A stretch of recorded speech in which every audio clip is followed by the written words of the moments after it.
Good morning, everyone. Our team, composed of Anicia Handy, Jaidev Mathura, Mishana Hurley, Alicia Danpal, and myself, Riyad Shahid, is here to shed light on the often overlooked yet significant contributions of agricultural practices to environmental degradation, particularly in water pollution. Through the use of general fertilizers, pesticides, and management of livestock waste, our current agricultural methods, while enhancing productivity and food security, also pose grave risks to our planet's health. Fertilizers are important as they enhance agricultural productivity and ensuring food security.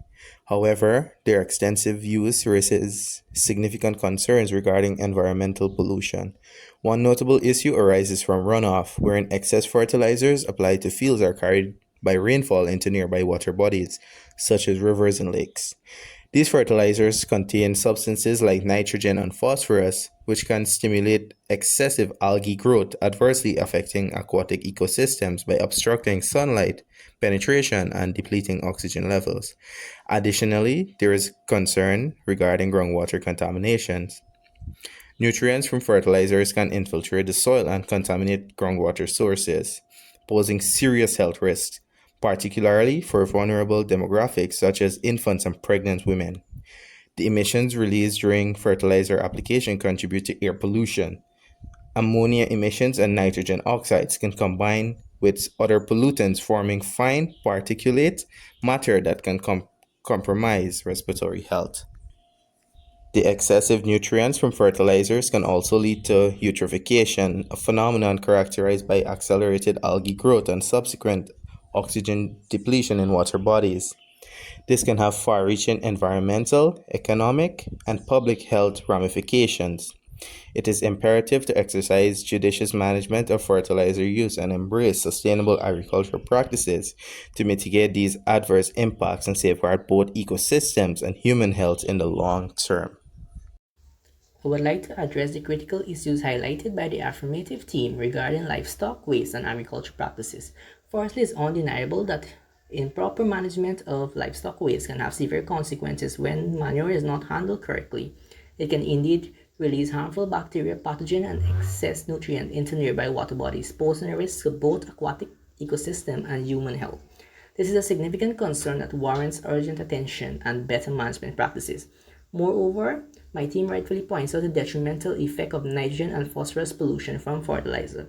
These pollutants can lead to eutrophication where excess nutrients cause harmful algal blooms, oxygen depletion, and creation of dead zone in bodies. So disruption to aquatic ecosystem not only harm biodiversity but also impact industries such as fishery and tourism. Furthermore, pesticide contamination, which is a serious issue, cannot be ignored. Pesticides, especially when used improperly, can persist in the environment, accumulate in food chain, and harm aquatic organisms. The leaching of these chemicals into underground water is particularly concerned as underground water serves as a vital source of drinking water for millions of people worldwide. Contaminated water not only threatens human health but also exacerbates environmental degradation. The evidence presented underscores the urgent need for improved agricultural practices and stricter regulation to mitigate the environmental impact of livestock waste, fertilizer, and pesticides. By adopting sustainable farming methods, proper waste management techniques, and minimizing the use of harmful chemicals, we can protect our waterways, safeguard ecosystem, and ensure a safer future for a generation to come. Thank you very much. Good afternoon, judges and fellow debaters. I'm Mishana Hurley, the fourth speaker, here to discuss the significant impact of livestock waste on water pollution. Firstly, livestock waste leads to nutrients overload. Improper management of manure allows excessive nitrogen and phosphorus to enter our water bodies. These nutrients may promote plant growth, but in water, they cause eutrophication, leading to harmful algal blooms that deplete oxygen and harm aquatic life. This has severe consequences for both ecosystems and industry reliant on healthy water bodies. Consider the Gulf of Mexico dead zone, covering over 6,000 square miles, largely due to nutrients run off from farms. including livestock waste. This leads to algal blooms that deplete oxygen, harming aquatic life. Secondly, pathogen contamination from livestock waste poses a direct threat to the public health. This waste contains bacteria, viruses, and parasites that can contaminate both drinking and recreational waters. Instances of E. coli and Salmonella outbreaks have been traced back to such contamination, showing the dangers it presents to communities. Consider the May 2000 incident in Walkertown, Ontario, where livestock waste contaminated the water supply with E. coli after every rainfalls, leading to 2,300 illnesses and 7 deaths. This underscores the urgent need for improved waste management to public health. Furthermore, the decomposition of organic matter in livestock waste consumes oxygen from the water.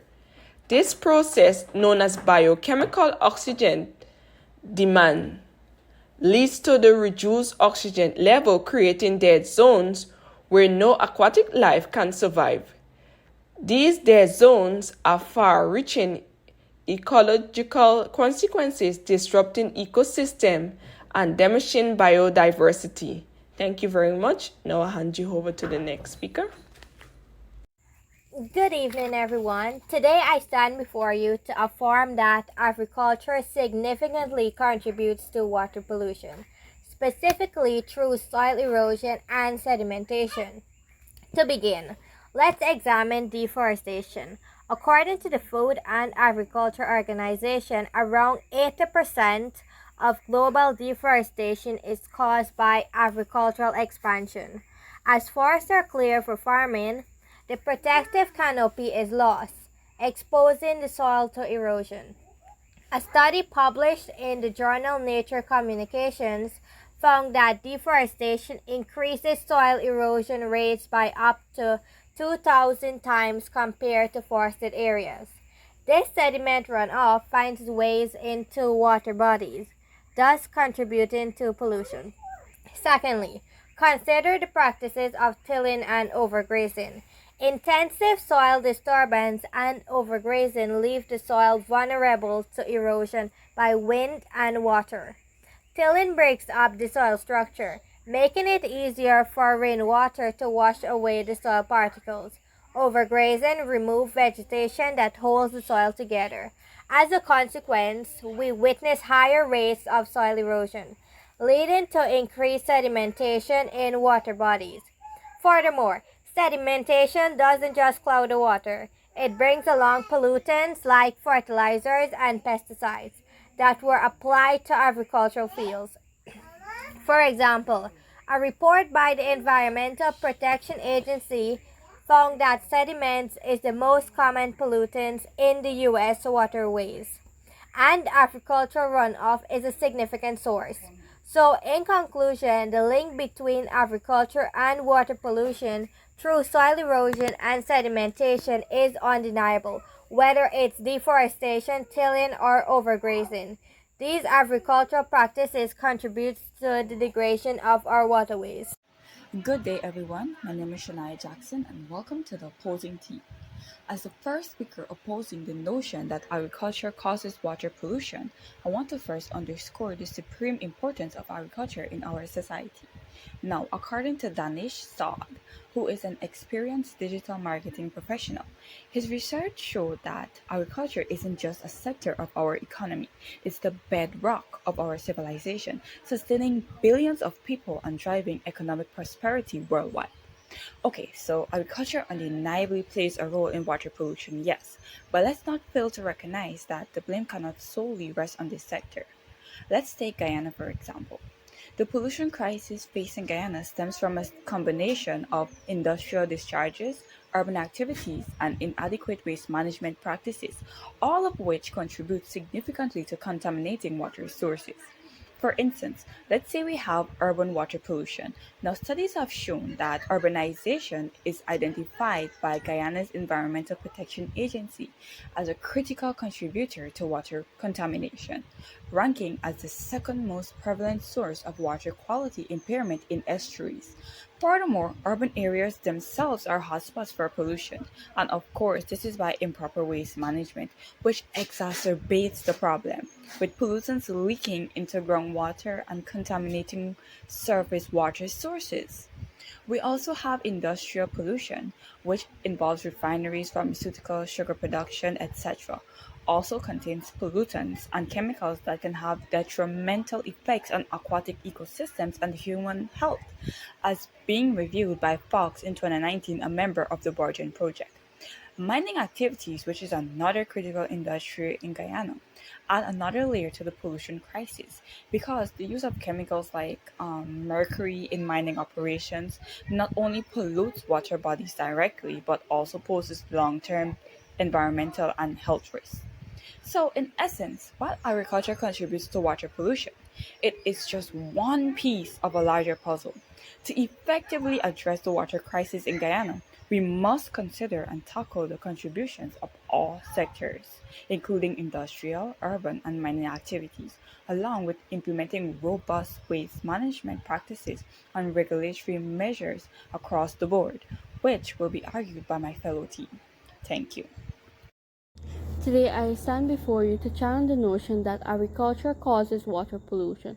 While it's true that historical agricultural practices have had an environmental consequences, it is imperative to recognize the transformation impact of modern agriculture, particularly through the adoption of precision farming and integrated pest management (IPM) techniques.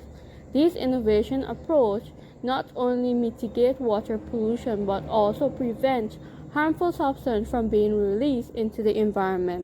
First and foremost, let's consider precision farming, a hallmark of modern agriculture practices. Precision farming hazards the power of technology to optimize resource use and minimize the environmental impact.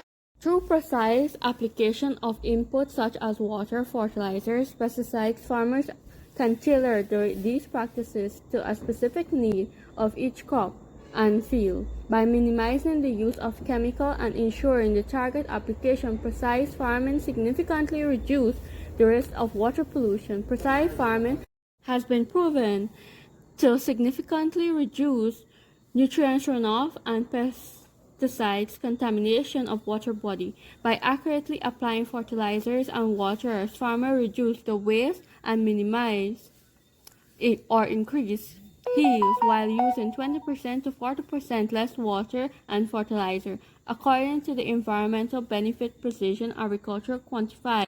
One study found that regular farming used precision agriculture technology to increase crop production by 4% and reduce fossil fuel by 6%. Additionally, this reduced water consumption by 4%. This approach saved 2 million acres of land of agriculture, reduced herbicide by 30 million pounds, and conserve enough water to fill 750 Olympic-sized pools. This evidence underscored the positive contribution of precise farming to the water quality preservation.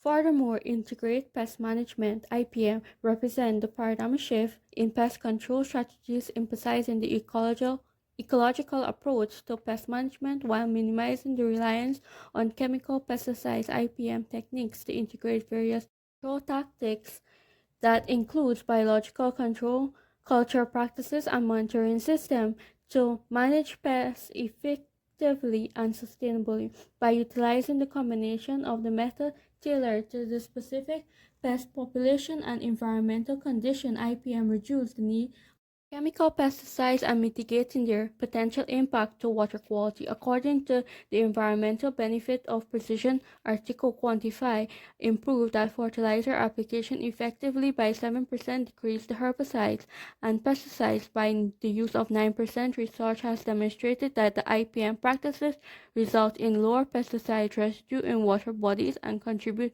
to overall reduction in the environmental contamination. In conclusion, While it is undeniable that agriculture has historically contributed to water pollution, the narrative has evolved to reflect the transformative impact of water in agriculture practices. Precision farming and integrated pest management represents the powerful tool to reduce environmental impact and to safeguard our water quality. By embracing this innovative and sustainability, we can ensure that agriculture continues to feed our world while preserving our precious natural resource. Thank you. Esteemed judge and fellow debaters, today as the third speaker, I challenge the notion that agriculture is solely responsible for water pollution. While some agricultural activities have environmental consequences, we must differentiate between responsible and unsustainable practices, particularly in livestock farming. Livestock farming is an integral component of agriculture, providing essential protein sources for millions worldwide. However, it's often vilified as the primary culprit of water pollution. So let us acknowledge the strides made within the livestock industry to minimize its environmental footprint. Modern livestock management practices prioritize sustainability, and many farmers are implementing innovative techniques such as intensive grazing management and manure management systems to minimize the impact of livestock on water quality. Intensive grazing management, for instance, involves rotating livestock between different pastures or small portions of the same pasture, allowing vegetation to recover, and reducing soil erosion and nutrient runoff into water bodies. Intensive grazing management also prevents overgrazing and soil degradation.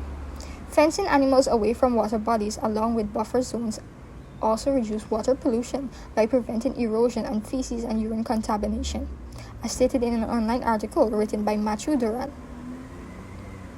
Furthermore, according to the United States Environmental Protection Agency, technological improvements have permitted the creation of more efficient waste management systems for animal farms. Anaerobic digesters, for example, can turn animal manure into biogas, lowering methane emissions and reducing the dangers of nutrients and harmful pathogens from seeping into waterways. Farmers are able to reduce the environmental impact of livestock production on water quality by utilizing these methods. In addition, composting is a cheaper and more natural process that breaks down organic waste materials into compost, a nutrient-rich soil amendment that is utilized in crop fertilization. In conclusion, livestock and sustainable agriculture share a symbiotic relationship, enhancing soil fertility and nutrient cycling. Integrating livestock into farming systems improves soil health, reduces chemical fertilizer usage, and mitigates water pollution. By promoting sustainable farming practices, we can ensure that agriculture and water quality preservation coexist harmoniously. Thank you. Esteemed judge and fellow debaters, as the fourth speaker, I'm here to present arguments in countering the claim that agriculture is the leading contributor to water pollution. While it is true that farming practices can have an impact on water quality, it is important to acknowledge the incredible strides that farmers have made in implementing sustainable and environmentally friendly practices to address this issue. One of the key practices that many modern farmers employ is conservation tillage, unlike the traditional tillage methods that leave soil exposed and prone to erosion. Conservation tillage helps to preserve soil structure and reduce runoff. By keeping the soil and covering the influx of the farmers can significantly decrease the amount of sediment and nutrients that find their way into water courses, thus minimizing the risk of water pollution. According to the comprehensive 2020 study by the USDA, conservation tillage was shown to reduce soil erosion by up to 60%, soil loss by 70% compared to the conventional tillage methods. This is crucial because sediment is a major carrier of pollutants like phosphorus, pesticides, herbicides, and into waterways. In addition, conservation tillage farmers also utilize buffer zones along streams, rivers, and lakes. These buffer zones are vegetable areas that act as a natural barrier, filtering out the pollutants and preventing them from entering the water. By strategically planting vegetation along water bodies, farmers are able to effectively trap sediment, nutrients, and other contaminants, further preventing water pollution. Furthermore, crop rotation offers a crop cropping and practices that play a crucial role in protecting water quality. By rotating crops and planting cover crops during the fallow periods, farmers can have improved soil health, decreased erosion, and reduce the need of chemical inputs. This leads to the healthier soil that are better able to absorb water and nutrients. ultimately result in the less runoff and pollution entering water sources. When farmers plant crops like clover or rye between development seasons, these plants do more than just cover the soil. They also abundant supplement and prevent them from washing away. According to the Economic Horticulture Inquiry about the instruction program, crop crops and decrease the nutrient runoff by 70%. This is often crucial since it directly handles the issue of supplement contamination. One of the essential supporters of water contamination is rural districts, as highlighted in 2028 discoveries. In conclusion, agriculture is not the enemy when it comes to water pollution. In fact, in many farmers are the informant implemented practices that help to protect our water courses and mitigate pollution risks. Through the adoption of conservation tillage, buffer zones, crop rotation, and crop cropping, farmers demonstrated a commitment to environmental stewardship. It is essential that we recognize and applaud these efforts as they are instrumental in preserving the safeguarding of our precious water courses. Thank you. Good day, esteemed judges and fellow debaters. I must thank the opposing team for bringing attention to those advancements in modern agriculture. However, the reality is that the vast scope of agricultural activities often overwhelm these measures that are put in place. Precision farming and integrated pest management indeed lower some harmful environmental impact, but we must examine these achievements more closely concerning water pollution. For instance, a study published by Bioscience suggests that despite a reduction in localized pesticide application, the general consequence is concerning. Atrazine, a pesticide commonly used in 65% of corn crops, has been found widely in surface and groundwater, and fertilizers are utilized on 45% of all croplands, and this often results in their infiltration into aquatic systems, which can lead to eutrophication that devastates local wildlife. And yes, advancements in treatment methods have been made to purify wastewater generated by livestock, but the widespread application of these methods is often hindered by high costs. Moreover, conservation tillage and buffer zones are commendable attempts at improvement, but consider their reach. The USDA reports only 35% nationwide adoption of no-till practices, leaving a vast majority of land susceptible to erosion and runoff. An alarming statistic, if you might ask, reminding us of the ground yet to cover. As for comparing industrial activities to agricultural impact, data from the EPA reveals that non-point source pollution, predominantly from agriculture, remains the leading cause of water quality problem in rivers and lakes. This is underscored that while industries indeed contribute significantly to pollution, agriculture cannot be exempted based on comparison alone. Accidental spills, runoff during heavy rains, and mismanagement in certain areas. These are all concerns that often overwhelms implemented sustainable practices. In closing, while we've made progress in incorporating these practices into agricultural activities, these advances shield us from acknowledging full responsibility. Therefore, to lessen the impact of agriculture on water pollution, we have to rally not just behind these successful practices, but also behind expansive change that reaches all corners of the land. Thank you.